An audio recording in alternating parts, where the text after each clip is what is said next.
Hello everybody. आज है 8 अक्टूबर 2020 और हम आर्टिकल डिस्कशन करेंगे द एडिटोरियल।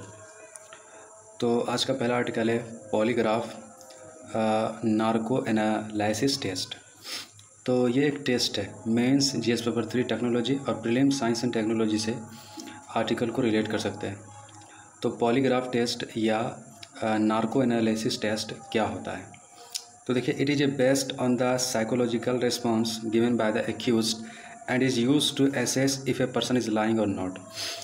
तो पॉलीग्राफ टेस्ट एक ऐसा टेस्ट होता है कि जो किसी भी पर्सन के अंदर के झूठ को पकड़ने के लिए, मतलब जो वो कह रहा है वो सच कह रहा है या झूठ कह रहा है, तो इस टेस्ट के माध्यम से ये पता लगाया जा सकता है कि व्यक्ति सच बोल रहा है या झूठ बोल रहा है। तो these psychological response including variation in blood pressure, pulse rate, respiration, change in sweat gland activity, blood flow etc.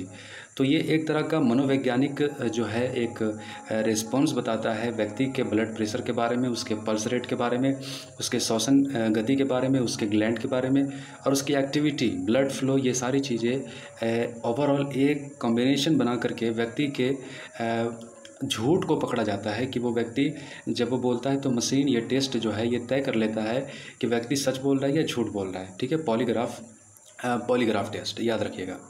तो they are the captured through instrument like cardio cuff of sensitive electrodes that are attached to the person. तो एक machine है जो व्यक्ति के इन parts को जो है कॉम्बाइंड होकर के उस व्यक्ति के सेंसिटिव ऑर्गेन्स को जो है डिटेक्ट कर लेता है और व्यक्ति के झूठ को पकड़ लेता है, सच को पकड़ लेता है।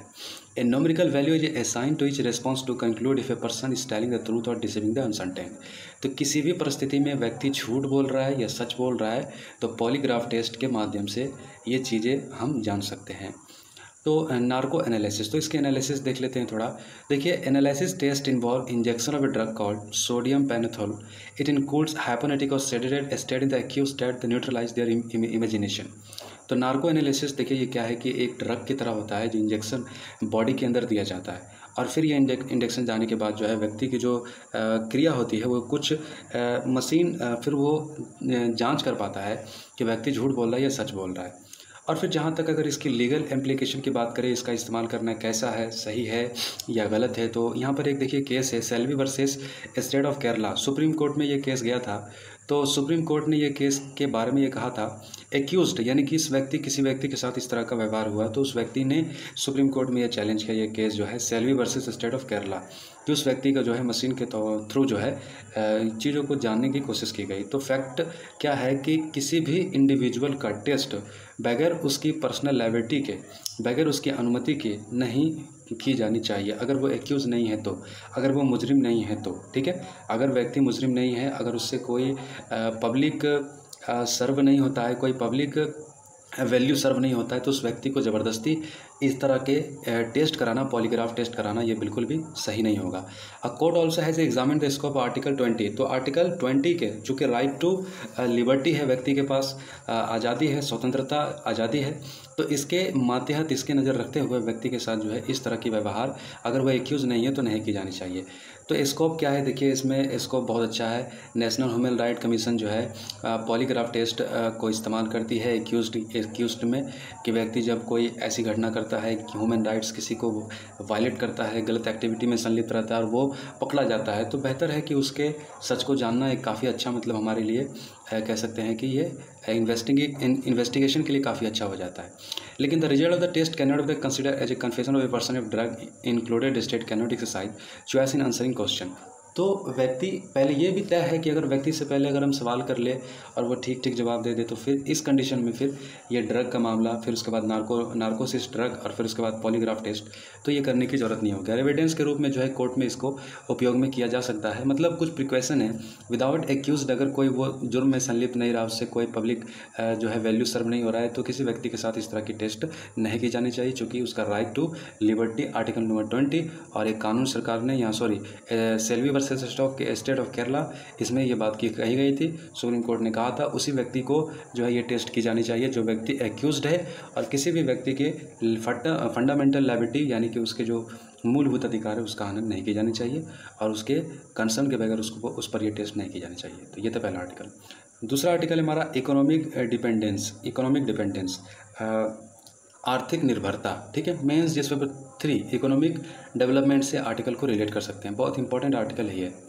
देखिए, आर्थिक निर्भरता क्या है कि एक देश जब किसी चीज़ में पीछे होता है तो वो किसी दूसरे देश के ऊपर उस चीज़ के लिए क्या होता है, निर्भर हो जाता है। ठीक है, एक देश किसी चीज़ के लिए आश्रित किसी दूसरे देश के ऊपर होता है तो वो आर्थिक तौर पर उस देश के ऊपर डिपेंडेंस हो जाता है। जैसे क्वाड ग्रुप की बात करें, क्वाड ग्रुप में तकरीबन जो है 4 देश है, इंडिया, यूएसए, जापान, ऑस्ट्रेलिया। तो resumed a dialogue that is aimed at countering Chinese dominance in the Indo-Pacific region। तो इंडो पैसिफिक रीजन आप जानते हो, यानी कि हमारा हिंद महासागर से लेकर के प्रशांत महासागर का जो एरिया है उसको इंडो पैसिफिक रीजन कहा जाता है।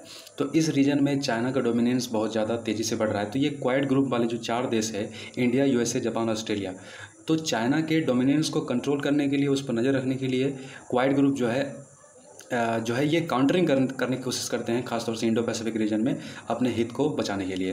The group plays an important role to control Chinese aggregation in the region and also a strategic necessity for India. तो ये ग्रुप चाइनीज़ एग्रीगेशन को भी कंट्रोल करने का काम करती है और ये ग्रुप जो है भारत के लिए आवश्यक भी है, ज़रूरी भी है, जैसा कि चाइना की एक्टिविटी है। तो डिपेंडेंस ऑन चाइना अगर बात करें तो बहुत सारे देश ऐसे हैं जो चाइना के ऊपर निर्भर है और चीज़ें जो है चाइना की ओर जो है टिल्टेड होती चली जा रही है इकोनॉमिक तौर पर। जैसे economic dependence on China is more for countries such as India, Japan, Australia, as they are dependent on them for the manufacturing product that they are export. बात तो सही है, मतलब इंडिया और जापान, ऑस्ट्रेलिया जैसे देश जो है चाइना के ऊपर, वाकई ही चाइना मतलब किस मामले में इस पर डिपेंडेंट है। चाइना तो इसी मामले में डिपेंडेंट है कि एक बहुत बड़ा मार्केट है इंडिया, ऑस्ट्रेलिया। तो चाइना एक्सपोर्ट के मामले में बहुत आगे निकल चुका है। तो एक तरह से जो हम सामान चाइना से खरीदते हैं उस सामान के लिए चाइना के ऊपर डिपेंडेंस है, और एक तरह से देखा जाए तो चाइना भी हमारे ऊपर डिपेंडेंस है, लेकिन ज़्यादा डिपेंडेंस हम हैं चाइना के ऊपर, जो कि एक अच्छी स्थिति नहीं है। तो India's dependence on China is more 25 value addition. It is export contributed to China and it is reliance has increase many for in past 2 decades. यानी कि पिछले 20 दशक में अगर देखा जाए तो 25% एक्सपोर्ट हम चाइना से इस तरह का एक्सपोर्ट करते हैं, जो 25% एक्सपोर्ट अगर हम चाइना से ना करें तो वो हमारे वैल्यू एडिशन नहीं हो सकता। हमारे एक्सपोर्ट फिर से हम उस चीज़ को जो है वापस से चाइना को या फिर किसी दूसरे देश को एक्सपोर्ट नहीं कर सकते। जैसे कि मेडिसिन के बारे में बात करें, भारत मेडिसिन फील्ड में और जेनेरिक मेडिसिन में और बाकी जो है मेडिकल लाइन में काफ़ी आगे है और यहाँ की इलाज भी काफ़ी सस्ता है बाकी देशों के मुकाबले। तो दूर दूर से देश से जो लोग जो हमारे देश में इलाज कराने के लिए आते हैं, लेकिन ये जो मेडिसिन और बाकी सारी चीज़ें बनाने के जो रॉ मटेरियल है ये सब हम कहाँ से लाते हैं? ये सब चाइना से लाते हैं। तो सोच सकते हो कि कितना डिपेंडेंस हम है। 25% हमारा ऐसा वैल्यू एडिशन प्रोडक्ट है जो चाइना से रॉ मटेरियल के रूप में लाते हैं और फिर उसको वैल्यू एडिट करके क्या करते हैं, उसको एक्सपोर्ट करते हैं। India's dependence on China has not reduced despite the move of self-reliance. Chinese import amounted to 40% March 22 and increased to 19%. देख सकते हो कि चाइना के ऊपर निर्भरता हमारा आत्मनिर्भर भारत हम बनाने की तरफ बढ़ना चाहते हैं, लेकिन कुछ चीज़ें ऐसी है जो चाइना के ऊपर हमारा निर्भर है। 14% से लेकर के 19% तक 2020 की बात है। आत्मनिर्भर बनाने के बाद करने के बावजूद भी हम अभी भी चाइना से 14 से 99% जो है चीज़ों को एक्सपोर्ट कर रहे हैं। अब जैसे कि डिपेंडेंस ऑफ द फार्मेटिकल्स, जैसा कि हमने बात कहा क्वाड ग्रुप में ये सारे जितने भी ग्रुप है चाइना के ऊपर फार्मेटिकल जितने भी चीज़ें हैं, यानी कि मेडिकल लाइन से जो रिलेटेड जितने भी दवाई वगैरह रॉ मटेरियल ये सारी चीज़ें चाइना के ऊपर ये जो है क्वाड ग्रुप निर्भर है। तो इस तरीके से एक तरफ आप एक चीज़ में जो है उसको काउंटर करना चाहते हैं और दूसरा चीज़ में जो है आप खुद फंस जाते हैं। तो ये चीज़ें काफ़ी कह लें कि हिप हॉप वाली कंडीशन हो जाती है। अब भारत का रोल क्या है? भारत देखिए recognise among the quad countries to the decouple economically from the China and the India can the gain in the transaction. Bharat यही चाहता है कि इन देशों की सहायता से चाइना के एग्रेशन को रोके और पीसफुल चीज़ें चले और फिर जो है टेंशन ज़्यादा ना बढ़े। India is still low cost production centre of the China and that the capacity produce the big scale of a low cost. Bharat की कैपेसिटी जाहिर सी बात है चाइना के मुकाबले में बहुत कम है प्रोडक्शन के मामले में। तो चैलेंज क्या है भारत के लिए? Social and physical infrastructure. Bharat के पास सोशल और फिजिकल इंफ्रास्ट्रक्चर बहुत ख़राब है। सामाजिक और मूलभूत ढांचा ये हमारा कमी है। हमारे पास कमी है स्किल सेट की, हमारे पास कमी है यानी कि कौशलपूर्ण ऐसे लोगों की जो कि काफ़ी बेहतरीन तरीके से प्रोडक्टिव काम कर सके। लॉजिस्टिक पोस्ट की कमी है, मतलब हमारे पास जैसे रोड, सड़कें, पोर्ट वगैरह ये सब संसाधन काफ़ी बैड इंफ्रास्ट्रक्चर है जिसकी वजह से वो जो है लॉजिस्टिक खर्च बहुत ज़्यादा हो जाता है। तो भारत को सप्लाई चेन इस वजह से जो है डिपेंडेंस रहना पड़ता है दूसरे कंट्री के ऊपर। तो ऐसे सिचुएशन में भारत के लिए ये सब चैलेंजेस के रूप में आप कह सकते हैं। तो UNCTAD डाटा यानी कि ये बताता है तकरीबन 2008 से लेकर के चाइना के ऊपर हमारा जो है निर्भरता काफ़ी बड़ा है, और हमारा प्रोडक्शन कैपेसिटी भी जो है 2008 से लगातार जो है डिक्लाइन हुआ है, घटा है। तो India is using more high value input the abroad the adding to less the export of the other country. Bharat जो कीमती चीज़ें हैं वो दूसरे देशों से खरीदता है और अपनी कुछ चीज़ें जो है दूसरे देशों को एक्सपोर्ट करता है। तो अधिकतर जो भारत चीज़ें खरीदता है वो काफ़ी एक्सपेंसिव होता है, और जो भारत जो है सेंड करता है दूसरे देशों को वो ज़्यादा एक्सपेंसिव नहीं होता। तो वे फॉरवर्ड जाइए, भारत को करना क्या चाहिए? India need reduce trade barrier. Bharat को जो है व्यापार पर जो बैरियर है, टैक्स बैरियर है, उसको कम करनी चाहिए। इंफ्रास्ट्रक्चर जहाँ जहाँ ख़राब है वो इंफ्रास्ट्रक्चर ठीक करनी चाहिए। फाइनेंशियली तौर पर जितने भी हमारे MSME, हमारे जितने भी उद्योग है, उसको स्ट्रॉन्ग करनी चाहिए। ग्लोबल वैल्यू चेन में जो भी चीज़ें जो है वैक्यूम है, वो जो खालीपन है, उस वैक्यूम को भरने की कोशिश करनी चाहिए। और India need also the reform the domestic policy. Bharat को कई सारे ऐसे स्ट्रक्चरल और साइकोलॉजिकल बहुत सारे ऐसे हमारे देश में कमियां हैं, उस कमियों को हमारे जो कानून में जो कमियां हैं उसको सुधार करने की ज़रूरत है। और ईज ऑफ डूइंग बिजनेस जो पैरामीटर है, व्यापार खड़ा करने का जो पैरामीटर जो हर देश के अंदर होता है, वो पैरामीटर को सही करें और बेहतर से बेहतर ईजी कंडीशन बना करके रखें, ताकि बिजनेस हमारे यहाँ अट्रैक्ट हो, दुनिया से बड़े बड़े बिजनेस हमारे यहाँ आकर के जो है इंस्टॉल हो। तो efficient logistic and infrastructure to make the Indian firm and the competitive before the start production of the world. और इस तरह से हम अपने फर्म को, अपनी कंपनियों को कॉम्पिटिटिव बनाने की कोशिश करें, ताकि एक दूसरे से जब कंपटीशन होगा तो हमारी कंपनियों की क्वालिटी बेटर होगी और फिर दूसरे देश में उसका डिमांड बढ़ेगा। तो ये कुछ चीज़ें हैं जिसको करने की ज़रूरत है। नेक्स्ट आर्टिकल हमारा हेपेटाइटिक्स सी। प्रीलिम साइंस एंड टेक्नोलॉजी से आर्टिकल को रिलेट कर सकते हैं। तो देखिए, हेपेटाइटिस सी का टीका खोजा गया है अमेरिकन साइंटिस्ट के द्वारा और UK के साइंटिस्ट के द्वारा। तो देखिए, इसी के चलते इनको नोबेल प्राइज जो है दिया गया है साइकोलॉजी मेडिसिन में। नोबेल प्राइज प्राप्त हुआ है अमेरिकन साइंटिस्ट को और UK के साइंटिस्ट को, इसलिए क्योंकि इन्होंने हेपेटाइटिस सी का वायरस का एंटीडोट यानी कि इसका इंजेक्शन ढूंढ निकाला है। तो अमेरिकन साइंटिस्ट हार्वे एल्टर और फिर जो है UK का साइंटिस्ट जो है माइकल हक्टन, ठीक है। American scientist Harvey alter, Charles rice, और UK का साइंटिस्ट माइकल हक्टन, ठीक है, हक्टन। तो इन दोनों ने मिलकर जो हेपेटाइटिस सी वायरस का जो है एंटीडोट ढूंढ लिया है। तो वायरस जो है ये क्रोनिक हेपेटाइटिक केस है जो कि हमारे ब्लड में ट्रांसफ्यूजन करता है और फिर हमें वायरस वो अटैक्ट हो जाता है। 1970 से लेकर के 1980 के दरमियान में ये वायरस जो है डिस्कवर किया गया था, और इस वायरस की वजह से हमारे खून को ये प्रभावित करता है और हमारे खून में जो है पेशेंट को फिर ये वायरस के लक्षण पाए जाते हैं और फिर इससे कैंसर के भी चांसेस बढ़ जाते हैं। तकरीबन 1 मिलियन पीपल जो है इससे इन्फेक्टेड हुआ था वर्ल्ड हेल्थ ऑर्गेनाइजेशन की माने तो।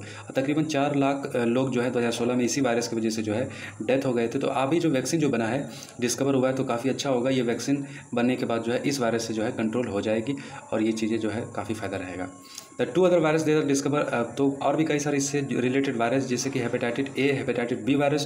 तो hepatitis A virus spread through the contaminated food, तो जो खाने में जो चीज़ें होती है इसके माध्यम से फैल सकता है, और फिर कई सारी चीज़ों के माध्यम से जो इसके कॉन्टैक्ट में आ जाए तो इसके थ्रू ब्लड में ये इन्फ्यूजन कर जाता है। Hepatitis B was known is transmit through the infected the blood, तो जो हम बार बार बोल रहे हैं कि ब्लड के थ्रू ट्रांजिट हो जाती है, मतलब उसके अंदर किसी चीज़ के संपर्क में आने से, खासतौर से अगर वो हेपेटाइटिस वायरस से जो है C या B या A किसी भी वायरस से इन्फेक्टेड हो तो वो उससे क्या हो सकता है, प्रभावित कर सकता है। तो हाउ हेपेटाइटिस सी क्रिएटेड, तो देखिए अभी इंजेक्शन मिल गया है तो काफ़ी अच्छा है। तो जो इंपॉर्टेंट का चीज़ आप इसको याद रखिएगा, इंजेक्शन का डिस्कवर करने वाला व्यक्ति कौन है, एक अमेरिका का है यानी कि एल्टर चार्ल्स राइस, और दूसरा है साइंटिस्ट UK का जिसका नाम है माइकल हक्टन। तो अच्छा डिस्कवर, ओके, थैंक यू। तो नेक्स्ट डे मिलते हैं।